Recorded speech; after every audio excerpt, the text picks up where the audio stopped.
August 6 ಕಾಲಾಷ್ಟಮಿ 2026 ವಿಶೇಷ ಪೂಜೆ. ನಮಸ್ಕಾರ ಸ್ನೇಹಿತರೆ, ಇಂದು ನಾವು ಅತ್ಯಂತ ಪವಿತ್ರವಾದ ಕಾಲಾಷ್ಟಮಿ ದಿನದ ಬಗ್ಗೆ ಸಂಪೂರ್ಣ ಮಾಹಿತಿಯನ್ನು ತಿಳಿದುಕೊಳ್ಳೋಣ. 2026ರ ಆಗಸ್ಟ್ ತಿಂಗಳ ಕಾಲಾಷ್ಟಮಿ ಯಾವ ದಿನ ಬರುತ್ತೆ, ಪೂಜೆ ಮಾಡುವ ಸರಿಯಾದ ಸಮಯ ಯಾವುದು, ಈ ದಿನದ ಮಹತ್ವವೇನು, ಯಾವ ಪರಿಹಾರಗಳನ್ನು ಮಾಡಿದರೆ ಭೈರವನ ಕೃಪೆ ಲಭಿಸುತ್ತದೆ, ಪೂಜೆ ಮಾಡಿದರೆ ಯಾವ ಫಲಗಳು ದೊರೆಯುತ್ತವೆ, ಇವೆಲ್ಲವನ್ನು ಇಂದು ವಿವರವಾಗಿ ತಿಳಿದುಕೊಳ್ಳೋಣ. ಕಾಲಾಷ್ಟಮಿ ಯಾವ ದಿನ? 2026ರಲ್ಲಿ ಕಾಲಾಷ್ಟಮಿ ಗುರುವಾರ ಆಗಸ್ಟ್ 6ರಂದು ಆಚರಿಸಲಾಗುತ್ತದೆ. ಇದು ಕೃಷ್ಣ ಪಕ್ಷದ ಅಷ್ಟಮಿ ತಿಥಿಯಲ್ಲಿ ಬರುವ ಭೈರವನ ವಿಶೇಷ ದಿನವಾಗಿದೆ. ತಿಥಿ ಸಮಯ: ಅಷ್ಟಮಿ ತಿಥಿ ಆರಂಭ ಆಗಸ್ಟ್ 5 ಸಂಜೆ ಸುಮಾರು 6:50ಕ್ಕೆ. ಅಷ್ಟಮಿ ತಿಥಿ ಮುಕ್ತಾಯ ಆಗಸ್ಟ್ 6 ಸಂಜೆ ಸುಮಾರು 5:15ಕ್ಕೆ. ಅಷ್ಟಮಿ ತಿಥಿ ಆಗಸ್ಟ್ 6ರ ಬೆಳಿಗ್ಗೆಯೂ ಇರುವುದರಿಂದ ಆಗಸ್ಟ್ 6 ಗುರುವಾರವೇ ಕಾಲಾಷ್ಟಮಿ ಆಚರಣೆ ಮಾಡುವುದು ಶ್ರೇಷ್ಠ. ಪೂಜೆ ಮಾಡುವ ಉತ್ತಮ ಸಮಯ: ಬೆಳಗ್ಗೆ ಪೂಜೆ ಬೆಳಿಗ್ಗೆ 6ರಿಂದ 8:30ರವರೆಗೆ. ಪ್ರದೋಷ ಕಾಲ ಸಂಜೆ 6:15ರಿಂದ 8:30ರವರೆಗೆ. ಭೈರವರ ಆರಾಧನೆಗೆ ಅತ್ಯಂತ ಶ್ರೇಷ್ಠ ಕಾಲ ರಾತ್ರಿ 11:30ರಿಂದ 12:30ರವರೆಗೆ. ನಿಶ್ಚಿತ ಕಾಲ: ಭೈರವನ ವಿಶೇಷ ಆರಾಧನೆ ಸಮಯ ಸಂಜೆ. ಪ್ರದೋಷ ಕಾಲದಲ್ಲಿ ದೀಪ ಹಚ್ಚಿ ಭೈರವನ ನಾಮಸ್ಮರಣೆ ಮಾಡುವುದೇ ಅತ್ಯುತ್ತಮ. ಕಾಲಾಷ್ಟಮಿ ದಿನದ ಮಹತ್ವ: ಪುರಾಣಗಳಲ್ಲಿ ಹೇಳುವಂತೆ ಪರಶಿವನ ಕ್ರೋಧದಿಂದ ಕಾಲಭೈರವನು ಅವತರಿಸಿದ್ದಾನೆ. ಭೈರವನು ಕಾಲದ ಅಧಿಪತಿ, ದುಷ್ಟ ಶಕ್ತಿಗಳನ್ನು ದೂರ ಮಾಡುವ ದೇವರು, ಭಯವನ್ನು ನಿವಾರಿಸುವ ರಕ್ಷಕ ದೇವರು. ಈ ದಿನ ಭೈರವನ ಆರಾಧನೆ ಮಾಡಿದರೆ ಭಯ ನಿವಾರಣೆ, ಶತ್ರುಬಾಧೆ ಶಮನ, ನ್ಯಾಯಾಲಯದ ವಿಚಾರಗಳಲ್ಲಿ ಅನುಕೂಲ, ಸಾಲದ ಒತ್ತಡ ಕಡಿಮೆ, ಮನೆಗೆ ರಕ್ಷಣೆ, ಮನಃಶಾಂತಿ, ಅಕಾಲ ಮರಣ ಭಯ ನಿವಾರಣೆ ಎಂದು ಶಾಸ್ತ್ರದಲ್ಲಿ ಹೇಳಲಾಗಿದೆ. ಪೂಜೆಗೆ ಬೇಕಾಗುವ ಸಾಮಗ್ರಿಗಳು: ಭೈರವ ಅಥವಾ ಶಿವನ ಚಿತ್ರ ವಿಗ್ರಹ, ಕಪ್ಪು ಎಳ್ಳು, ಎಳ್ಳೆಣ್ಣೆ ದೀಪ, ಬಿಲ್ವಪತ್ರೆ, ಹೂಗಳು, ಕುಂಕುಮ, ಅರಿಶಿಣ, ಅಕ್ಷತೆ, ನೀರಿನ ಕಲಶ, ಹಣ್ಣು, ತೆಂಗಿನಕಾಯಿ. ನೈವೇದ್ಯಕ್ಕೆ ಸಕ್ಕರೆ ಪೊಂಗಲ್ ಅಥವಾ ಬೆಲ್ಲದ ನೈವೇದ್ಯ. ಪೂಜೆ ಆರಂಭಿಸುವ ವಿಧಾನ: ಮೊದಲು ಮನೆಯ ಪೂಜಾ ಸ್ಥಳವನ್ನು ಸ್ವಚ್ಛಗೊಳಿಸಿ, ಸ್ನಾನ ಮಾಡಿ ಶುದ್ಧವಾದ ಬಟ್ಟೆ ಧರಿಸಿ, ಉತ್ತರ ಅಥವಾ ಪೂರ್ವಾಭಿಮುಖವಾಗಿ ಕುಳಿತುಕೊಳ್ಳಿ.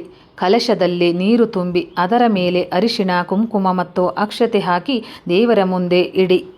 ಸಂಕಲ್ಪ: ಕೈಯಲ್ಲಿ ನೀರು ಹಿಡಿದು ಹೀಗೆ ಸಂಕಲ್ಪ ಮಾಡಬಹುದು: ಓಂ ಶ್ರೀ ಕಾಲಭೈರವ ಸ್ವಾಮಿ ನಮಃ ಪ್ರೀತ್ಯರ್ಥಂ. ನನ್ನ ಕುಟುಂಬದ ಕ್ಷೇಮ, ಆರೋಗ್ಯ, ಐಶ್ವರ್ಯ, ಸಾಲ ನಿವಾರಣೆ ಮತ್ತು ಭಯ ನಿವಾರಣಾರ್ಥಂ ಕಾಲಾಷ್ಟಮಿ ಪೂಜ್ಯಾಂ ಕರಿಷ್ಯೆ. ನೀರನ್ನು ನಿಧಾನವಾಗಿ ಕೆಳಗೆ ಬಿಡಿ. ಗಣೇಶ ಪ್ರಾರ್ಥನೆ: ಓಂ ಗಂ ಗಣಪತಯೇ ನಮಃ 11 ಬಾರಿ ಜಪಿಸಿ. ಶಿವ ಧ್ಯಾನ: ಓಂ ನಮಃ ಶಿವಾಯ 11 ಅಥವಾ 21 ಬಾರಿ ಜಪಿಸಿ. ಕಾಲಭೈರವ ಧ್ಯಾನ: ಕಣ್ಣು ಮುಚ್ಚಿ ಭೈರವನ ರೂಪವನ್ನು ಮನಸ್ಸಿನಲ್ಲಿ ಧ್ಯಾನಿಸಿ. ಕಪ್ಪು ವರ್ಣ, ತ್ರಿಶೂಲ, ಡಮರು, ನಾಯಿ ವಾಹನ, ಭಕ್ತರನ್ನು ರಕ್ಷಿಸುವ ದಿವ್ಯ ರೂಪ. ಭೈರವ ಮಂತ್ರ ಜಪ: ಕೆಳಗಿನ ಮಂತ್ರಗಳನ್ನು ಕನಿಷ್ಠ 11 ಬಾರಿ ಜಪಿಸಿ. ಓಂ ಕಾಲಭೈರವಾಯ ನಮಃ ಸಾಧ್ಯವಾದರೆ 108 ಬಾರಿ ಜಪಿಸಬಹುದು. ಅಷ್ಟೋತ್ತರ ನಾಮಾರ್ಚನೆ: ಪ್ರತಿ ನಾಮಕ್ಕೂ 1 ಅಕ್ಷತೆ ಅರ್ಪಿಸಿ. ಉದಾಹರಣೆಗೆ ಓಂ ಭೈರವಾಯ ನಮಃ, ಓಂ ಕಾಲಭೈರವಾಯ ನಮಃ, ಓಂ ಭೂತನಾಥಾಯ ನಮಃ, ಓಂ ಕ್ಷೇತ್ರಪಾಲಾಯ ನಮಃ, ಓಂ ಶೂಲಪಾಣಯೇ ನಮಃ ಇತ್ಯಾದಿಯಾಗಿ ಭಕ್ತಿಯಿಂದ ಅರ್ಚನೆ ಮಾಡಿ. ವಿಶೇಷ ದೀಪಾರಾಧನೆ: ಎಳ್ಳೆಣ್ಣೆಯಿಂದ 1 ದೀಪ ಹಚ್ಚಿ ಭೈರವನ ಮುಂದೆ ಇಡಿ. ಈ ದೀಪವನ್ನು ಭಯ ನಿವಾರಣಾ ದೀಪ ಎಂದು ಪರಿಗಣಿಸಲಾಗುತ್ತದೆ.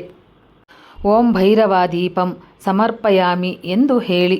ಕಪ್ಪು ಎಳ್ಳಿನ ಪರಿಹಾರ: 1 ಮುಷ್ಟಿ ಕಪ್ಪು ಎಳ್ಳನ್ನು ದೇವರ ಮುಂದೆ ಇಟ್ಟು ಹೀಗೆ ಪ್ರಾರ್ಥಿಸಿ: ನನ್ನ ಜೀವನದಲ್ಲಿರುವ ದೋಷಗಳು, ಭಯಗಳು ಮತ್ತು ಸಾಲದ ತೊಂದರೆಗಳು ದೂರವಾಗಲಿ.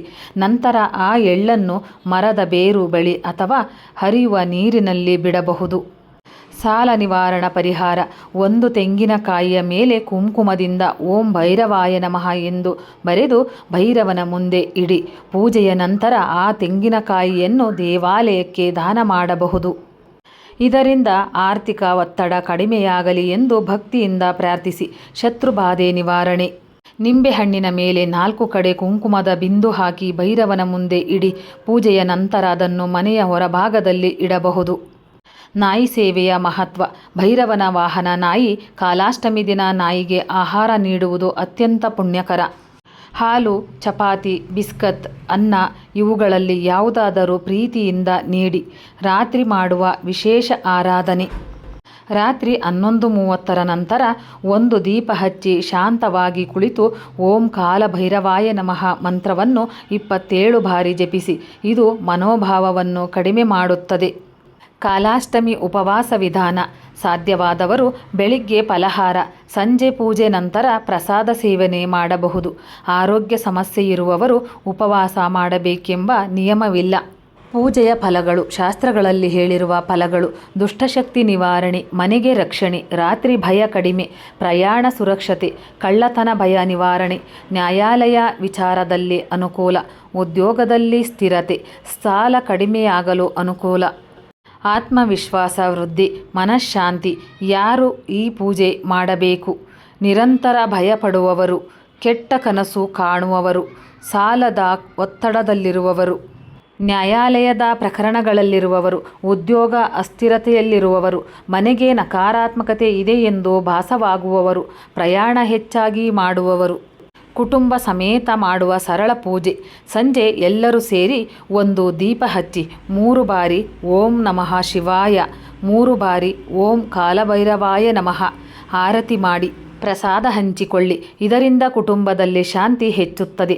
ದೇವಾಲಯಕ್ಕೆ ಹೋಗುವವರು ಮಾಡಬೇಕಾದದ್ದು: ಭೈರವ ದೇವಾಲಯಕ್ಕೆ ಹೋದರೆ ಎಳ್ಳೆಣ್ಣೆ ದೀಪ, ಕಪ್ಪು ಎಳ್ಳು, ಬಿಲ್ವಪತ್ರೆ, ತೆಂಗಿನಕಾಯಿ ಅರ್ಪಿಸಿ ಪ್ರದಕ್ಷಿಣೆ ಮಾಡಿ.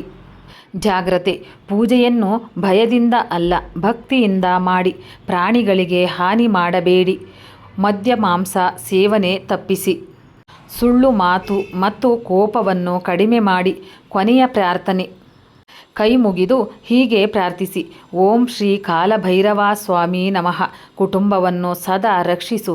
ಭಯ, ದುಃಖ, ಸಾಲ ಮತ್ತು ಅಡಚಣೆಗಳನ್ನು ದೂರ ಮಾಡು. ಆರೋಗ್ಯ, ಆಯಸ್ಸು, ಧೈರ್ಯ ಮತ್ತು ಐಶ್ವರ್ಯವನ್ನು ಕರುಣಿಸು. 3 ಬಾರಿ ಓಂ ಕಾಲಭೈರವಾಯ ನಮಃ ಎಂದು ಜಪಿಸಿ ಪೂಜೆಯನ್ನು ಸಂಪೂರ್ಣಗೊಳಿಸಿ. ಸ್ನೇಹಿತರೆ, 2026 ಆಗಸ್ಟ್ 6 ಗುರುವಾರದ ಕಾಲಾಷ್ಟಮಿ ಭೈರವ ಆರಾಧನೆಗೆ ಅತ್ಯಂತ ಶುಭಕರ ದಿನ. ವಿಶೇಷವಾಗಿ ಸಂಜೆ ಪ್ರದೋಷ ಕಾಲದಲ್ಲಿ ದೀಪ ಹಚ್ಚಿ ಭಕ್ತಿಯಿಂದ ಭೈರವನ ನಾಮಸ್ಮರಣೆ ಮಾಡಿದರೆ ಉತ್ತಮ ಫಲಿತಾಂಶಗಳು ದೊರೆಯುತ್ತವೆ ಎಂದು ನಂಬಲಾಗಿದೆ.